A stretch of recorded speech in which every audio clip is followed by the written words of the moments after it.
Welcome back into the Cowboys Report. I am Tom Downey. On today's show, we are looking at various trade scenarios for Dallas.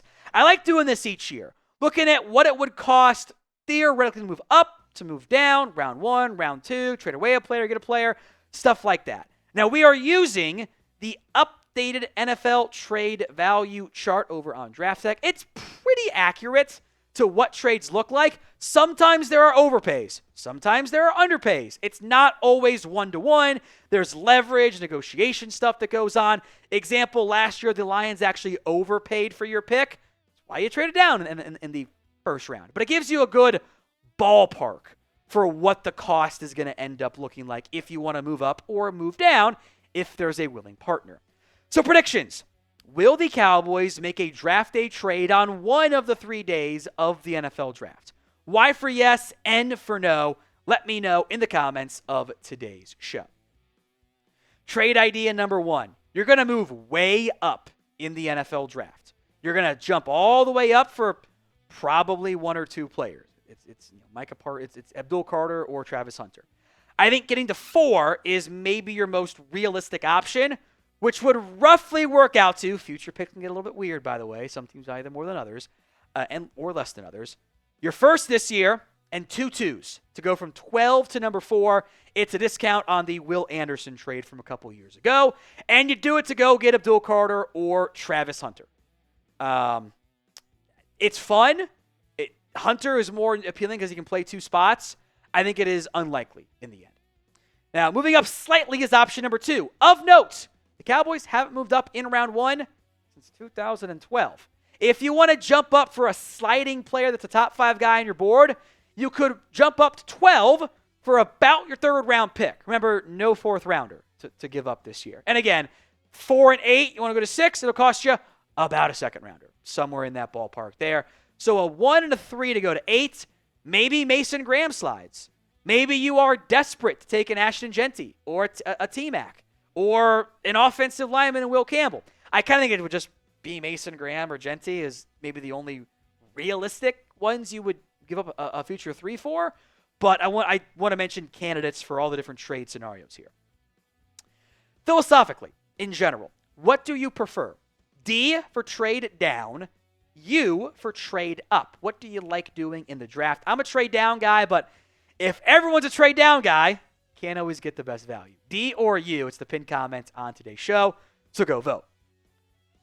Number 3, you could trade down a little bit. Maybe there are several players who are on the board that you like. Maybe you got wiped out a little bit. Again, rough trade values here. You could go from 12 to 14, send Indy. You could almost do this for the Falcons, too. It'd be pretty similar. It's only a pick difference there at 15.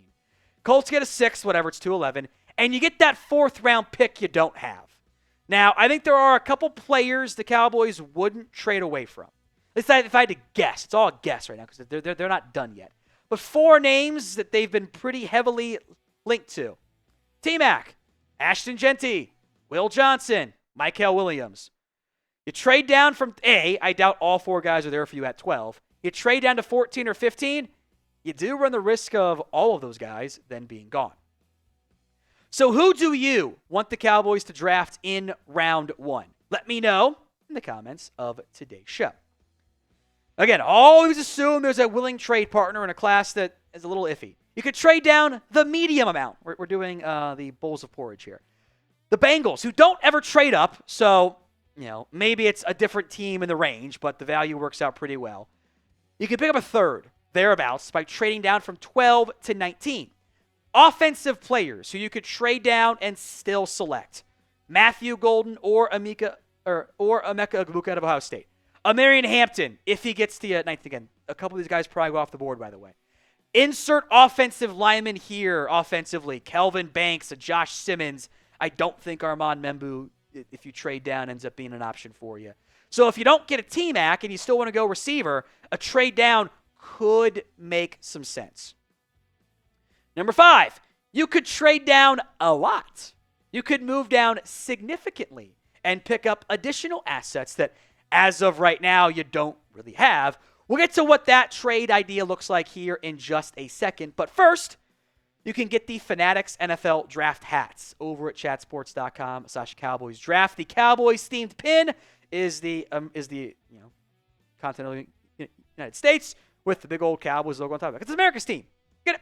Available in white, slightly darker black, and then black as well. Also, hoodies are available this year. Chatsports.com/draft will have all of them. There's also a t-shirt option for you too. It is the official NFL gear for the 2025 NFL Draft. Links in the comments and the description of today's show. This is the rough trade way down value and idea here. Cowboys move from 12 to 23. That's a lot. It does get you a second-round pick into their top 55 selection, which is very valuable. But as I kind of mentioned previously, you do start to run the risk of all the guys you had interest in at 12 but you thought were too rich also might not be there at 23. But again, you're getting a premium draft pick to trade down.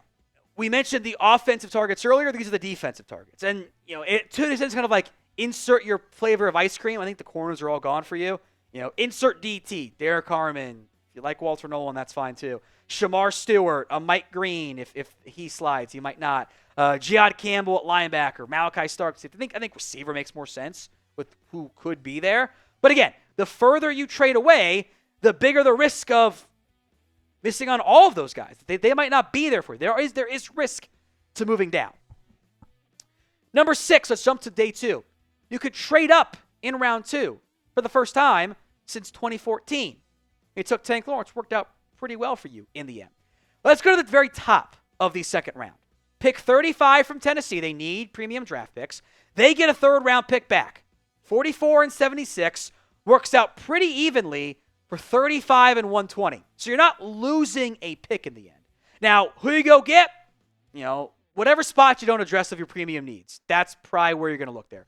Running back, wide receiver, corner, defensive line.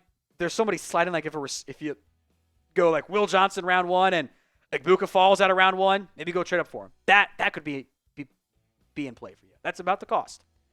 Now, we will have live NFL draft coverage as we have had for years here at Chat Sports. We'll be live on the Cowboys Report. Probably do some simulcasting with our main coverage, especially on day 3 when there's no fourth-round pick. But the picks coming faster than they do on the major networks. You get actual analysis of our picks. No nonsense of like cutting away for an interview with a first-round pick on day 3. I hate that stuff. No commercials either. Hit that sub button. YouTube.com/CowboysTV. Number 7, you trade down in round 2, which, depending on how the board falls, could be really appealing for you. The rough trade value of going from 44 to 51 with Denver would get you a 4th-round pick back. So you could address that Trey Lance, Jonathan Mingo missing back-to-back years.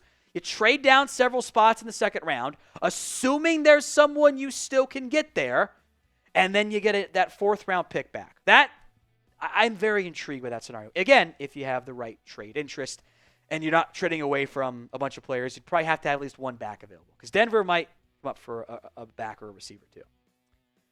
Finally, you could always do the old player trade, which gets a bit dicey. I wouldn't be shocked if the Cowboys would like to trade away Damone Clark. They save $3 million. Would a team do it? I don't know. If you draft an edge with a premium pick, Sam Williams, I think, is on the trade block. That was a Dan Quinn pick more than anything. They drafted Marshawn Kneeland. I don't think that's a guarantee he ends up hanging around then. Jalen Tolbert, if you draft a receiver early, maybe, but you probably want the depth. Maybe because Matt Waletzko was a draft pick, someone would trade for him. But, again, that's kind of pushing it a little bit. And then, of course, what I like to do, take some of those day 3 draft picks and go get proven veteran players. Stephon Gilmore, Robert Quinn. Those deals work out when the Cowboys tend to do them, especially when they're more proven and not, buying low on a guy that wasn't playing very well. And you have cap space if that guy's a little bit more expensive. Now, my guess is from those needs, you can add a player you didn't address. If you don't make any trades, and let's say you go receiver, corner, running back. If you want a nose guard, trade a day 3 pick for one. You want a better backup QB? Maybe you can trade for one somehow. You want another defensive lineman?